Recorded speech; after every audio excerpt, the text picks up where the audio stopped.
Assalamualaikum. Welcome to our YouTube channel Education Enkili. JKSSB female supervisor posting khatra byakak video important video that is difference between caste and class. Already previous video yim che timan man chu te mention kormut kwada as which social stratification kya go caste ti put social class te be az wucho amich difference between caste and class. तो अस वो ये points highlight कर तो प्रेथ कम point करो explain one by one तो गो थो अक side लिखित ये साइड गो कास्ट ये साइड क्या गो क्लास तो यम फीमेल सुपरवाइजर पोस्टिंग खतर यमो ये अप्लाई कोर्मुत तम थन ये ज्यादा तवज्जो गो वो गो कास्ट ये पर्टिकुलर इन नेचर तो क्लास यह यूनिवर्सल इन नेचर मगर एक्सप्लेन करो कि यह कास्ट सिस्टम अत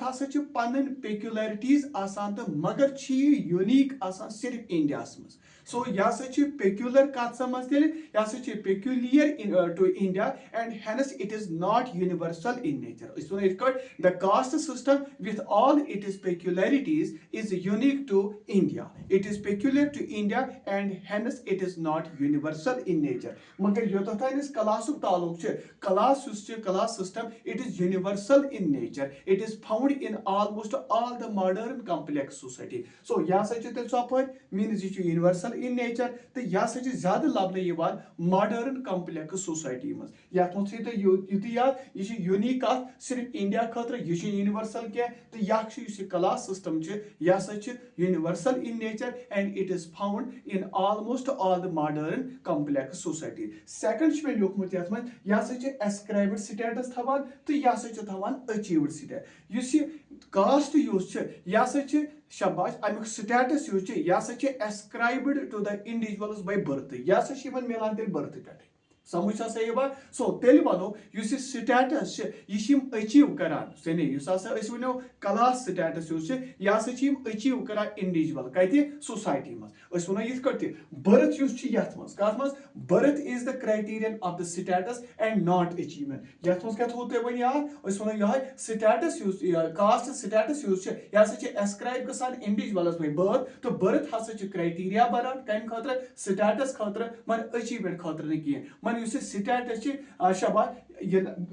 cast status it can neither be changed nor be improved आव तो ये समझ मगर वो वो क्लास स्टेटस यह achieved status may won away मूजूब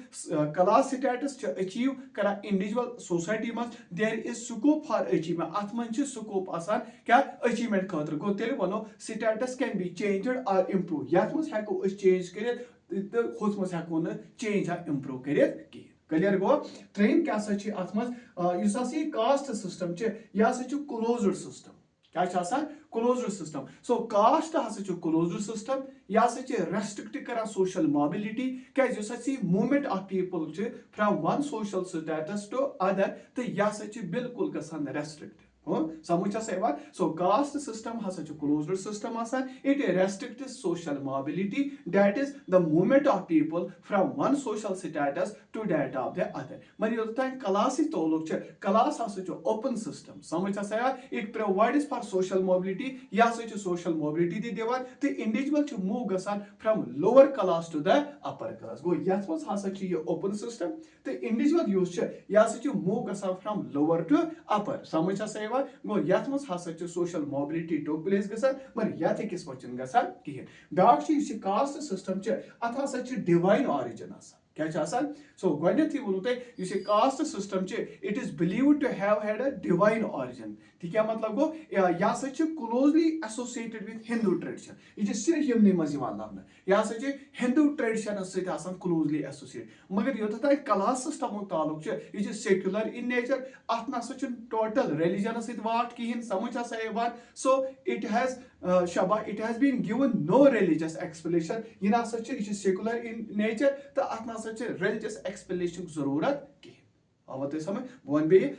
caste system is believed to have had a divine origin. It is closely associated with Hindu tradition. Man class system, it is secular in nature, it has nothing to do with the religion, it has been given no religious explanation. Byak kya sachi fifth point, purity and impurity. Ichi lovely was sirf caste man to magar to yus yath much feeling of disparity. बस समझा इत कटी पूछम कत कि युस हसा ये idea of purity तो इम्प्योरिटी यह हसा सिर्फ रलित मुंसलिक आसान कास्ट सिस्टम गो कह कास्टस हसा पन्नस पानस वन प्योर समझ हसा यवान तो दोमिन हसा रिगार्ड करान इम्प्योर सो युस इम्प्योर कास्ट यम हसा वन अनटचेबल्स क्या वनान सो यथ मज कास्ट सिस्टमस मज क्या आइडिया ऑफ प्योरिटी तो इम्प्योरिटी हसा एसोसिएट कास्ट सिस्टम सह कास्टस हसा प्योर आसान तो अड़ वन कह कास्टस हसा रिगार्ड करान इम्प्योर सो इम्प्योर कास्टस तिम वन अनटचेबल मगर अगर क्वेश्चन ऑफ प्योरिटी तो इम्प्योरिटी वो कत मज classroom system does not arise hence there is no practice of untouchability समझ यवान सो प्योरिटी तो इम्प्योरिटी यह ना लबन कत क्लास सिस्टमस मज याद कत मज question of purity and impurity does not arise so hence there is no practice of untouchability in class system यवान समझ ब्याक क्या तुलो sixth point regulations of relations तो क्या गो युस कास्ट सिस्टम यह कंट्रोल करान एक्टिविटीज या रेगुलेट हसा करान कमन रिलेशन ऑफ इट्स मेंबर्स तिमन हसा कंट्रोल करान ती क्या मतलब गो यह इवन यह रूटीन एक्टिविटीज तिमन हसा रेगुलेट करान सो अ कास्ट खेवान मिसाल के तौर पर बीस कास्ट कहें या पलव लागान या टच हेकान कर सो कास्ट सिस्टम हसा कंट्रोल करान एक्टिविटीज तो रेगुलेट करान कमन यम हसा अमिक मेंबर्स हदस तान तो यह रेगुलेट करान इहज रूटीन एक्टिविटीज तिमन रेगुलेट करान मगर अगर कत करो क्लास सिस्टम यह शाबाश कि लिमिट करान रेंज ऑफ कास्ट यानी लिमिट करान range of contacts and communication of its member so individual हसा फ्री इन द क्लास याद थो यथ मन रेस्ट्रिक्शन यानी अत मज अपर कास्ट वोल सह लोअर कास्ट वोल क्या कत करान या टच करान या खेवान चवान कह मगर योत क्लास सिस्टम कत तो अत मज इंडिविजुअल फ्री इन क्लास समझ हसा यवान ब्याक करो अत मज शाबाश seventh point greater social distance यानी कि युस हसा ये there is a comparatively a greater distance being kept between different castes यानी एकस कास्ट चाहे ब्राह्मण क्षत्रियाज वैश्याज शूद्राज यमन दरमियान हसा वारिया गैप आसान डिस्टेंस आसान मगर योतन कत करो कमिस गो यथ class system there is less social distance between different classes यमन अपर क्लास या लोअर यमन तीज डिस्टेंस आसान गो मेंबर्स आर शवा मोर टॉलरेंट देन अदर्स यम हसा आसान वारिया टॉलरेंट कमी खोत दोमी गो तेल वनो there is less social distance between different class यथ मन शाबाश यथ मन ग्रेटर डिस्टेंस आसान अकि कास्ट पे बे मगर सोशल योतन कत करो क्लास सिस्टम यमन तीज डिस्टेंस आसान पान वन कह ब्याक पॉइंट नंबर 8 यह कंजर्वेटिव इन नेचर तो यह प्रोग्रेसिव इन नेचर ती क्या मतलब गो इस कास्ट सिस्टम यह कास्ट रिडन सिस्टम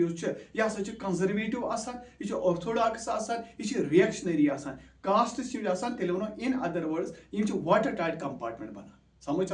मगर अगर क्लास लीडन सिस्टम कत करो यह मोर प्रोग्रेसिव आसान क्लासेस हसा ज्यादा फ्रीडम दिवान कमन मेंबर्सन यह परमिट करान यमन ग्रेटर सोशल मोबिलिटी यानी अत मज लोअर क्लास अपर हे मिडल यमन it permits greater social mobility समझ अरे नईम कत करो 9th पॉइंट यह caste system is endogamous group मगर यह एंडोगेमस आसान कहें बह समझा यह 9th पॉइंट कास्ट यह एंडोगेमस सोशल यूनिट हावान समझ प्रेथ कास्ट मेंबर सह मैरिज करान पन्नसी ग्रुपस मज गो तेल वो ये सात पन लाइफ पार्टनर सिलेक्ट करान पन्ने ओन कास्ट पे सिलेक्ट कर so inter caste marriages are not allowed in the caste system मगर अगर कत करो वो कम क्लास सिस्टम क्लास यह एंडोगेमस यूनिट आसान क्या यानी यम क्या members are free to select his or her life partner from any of the class अत मज फ्री चाहे सो लोअर लोअर क्लास में नीतर मिडल क्लास में कर या अपर क्लास में गो क्लास सिस्टम यह नसा शबाश रेस्ट्रिक्शंस इम्पोज करान कत पे मैरिजस पे कह पे शबाश इंटरकास्टस मैरिजेस हसा क्या अलाउड आसान कह मगर यह क्लास सिस्टम नसा रेस्ट्रिक्शन करान मैरिजस पे कह सोन टॉपिक कत करान असली difference between caste and class तो अम पे वो बे क्या पॉइंट तम थो तुम जहनस मज शबाश कत करान शबाश कमिच difference between caste and class तो पॉइंट नंबर 10 शबाश दैट इज कम्प्लेक्सिटी यानी योत तान कास्ट सिस्टम तालुक यह कम्प्लेक्स इन नेचर मगर अगर क्लास कत करो यह सिंपलिसिटी हावान सो तेल वो कास्ट सिस्टम हसा कम्प्लेक्स सिस्टम आसान यम हसा अगर वेरी फैक्ट वो कम अज कम 28 कास्ट तो सब कास्ट लबन इंडिया मज समझो so it makes it evident how complex it is गोस कास्ट सिस्टम कूता क्या कम्प्लेक्स मगर अरे क्लास सिस्टम कत करो यह ज्यादा पहचान अमि सिंपलिसिटी सि ब्रॉडली स्पीकिंग अत मे सिर्फ 3 क्लासेस अपर मिडल तो लोअर हेनस तेल वो नेटवर्क ऑफ रिलेशन सह अत मे क्या सिंपल बह कर बे रिपीट कम्प्लेक्सिटी तो सिंपलिसिटी ये वन बह कम्प्लेक्सिटी शबा प्रेजेंट गसान कत समझ तेल अथ कास्ट सिस्टम गो caste system is a complex system the very fact that more than शबा 2800 castes and subcastes are found in India makes it evident how complex it is. But so far as the class system is concerned, it is known for its simplicity. Broadly speaking, there are 3 classes, upper, middle and lower, and hence the network of relations is also simple. ब्या क्या यह cast consciousness तो यह class consciousness so caste conscious मतलब गो caste consciousness अत more dangerous आसान to democracy क्या ये कास्ट रिडन समझ यह तेल क्या यह जबरदस्त डेंजरस ओबस्टेकल बनान तेल डेमोक्रेसी गो कास्टिज्म यह बड़ हिंड्रेंस मान योत नेशनल इंटीग्रेशन इन इंडिया ताल्लुक समझ मगर क्लास कॉन्शियस कत करो यह इनमिकल टू डेमोक्रेसी यानी क्लास तो democracy they go hand in hand या दे गो टुगेदर समझ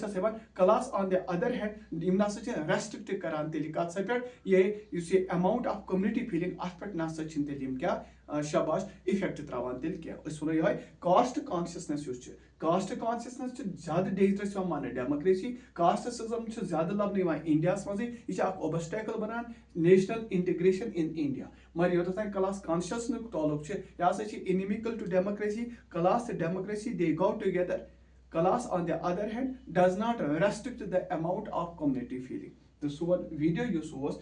कत करान कम कास्ट एंड क्लास वो थो तुम याद यह particular in nature it is universal in nature यह एस्क्राइब्ड स्टेटस हावान यह हावान अचीव्ड स्टेटस यह हावान क्लोज्ड सिस्टम यह हावान open system it is divine in its origin यह सेकुलर इन इट्स नेचर यह प्योरिटी तो इम्प्योरिटी हावान तो मगर ये फीलिंग ऑफ डिस्पैरिटी ये चीज लबन कह रेगुलेशंस ऑफ रिलेशन ये लिमिट गम रिलेशन ये ग्रेटर सोशल डिस्टेंस ये लेसर लेस सोशल डिस्टेंस यह कंजर्वेटिव इन नेचर यह प्रोग्रेसिव इन इट्स आउटलुक यह एंडोगेमस ग्रुप हावान यह हावान एंडोगेमस ग्रुप तेल कह यह कम्प्लेक्स इन नेचर यह सिंपल इन नेचर यह कास्ट कॉन्शियसनेस हावान यह बिल्कुल ठोर बनान नेशनल इंटीग्रेशन तो यह क्लास कॉन्शियसनेस खतर आसान यह रेस्ट्रिक्ट करान तेल अमाउंट ऑफ कम्युनिटी फीलिंग कह होप कि तुम वीडियो पसंद आमुत शबाश मे गॉड ब्लेस यू